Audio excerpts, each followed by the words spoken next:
It's fun being a political pundit. You get to plot strategy for the candidates, and if it turns out you're wrong, you just write another piece the next day. You don't bear any real responsibility.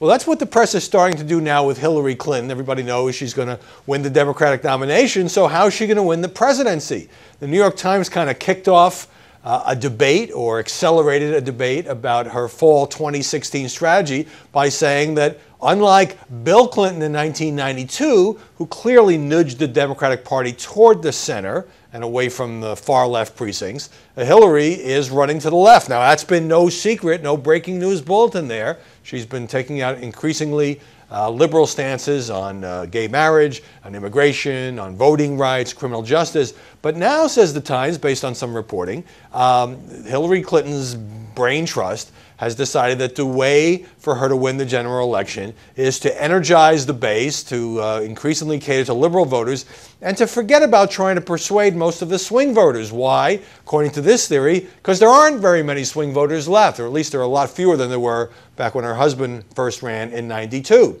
That the country's more polarized, that Democrats and Republicans tend to vote Democrat and Republican and hate the other party, and that there's really a dwindling pool of people in the middle. Now, I don't know whether that's right or not, but I do think, you know, in the interests of, shall we say, a good narrative, many of us in the media, you know, often present this as a binary choice. You're left or you're center or you're right, either or. And the truth is, campaigns are complicated. There are a lot of issues out there. So, for example, Hillary Clinton could well run pretty hard to the left on social issues and economic issues, but she could try to appeal to more independent voters by being a little more aggressive on foreign policy. She certainly was more hawkish than Barack Obama. And then there's this other question about, since that's how Obama won the White House in 2008 and 2012, with a coalition of younger people and minorities and women, and certainly Hillary should probably do pretty well with women, can she duplicate that when there's not likely to be the passion among black voters, for obvious reasons, that there was when Obama was on the ticket? And now, another reason this could matter is that some Democrats are grumbling already. It's a year and a half before the election. They're grumbling. That's what they do. That's what politicians do. They're grumbling that if Hillary runs to the left and kind of writes off not just swing voters, but some swing states as unwinnable, that could really hurt Democrats running for the Senate and the House. In other words, she could win. She may not, but if she does win the presidency, she could wind up with big Republican margins in the Senate and the House, and therefore not be able to get anything done.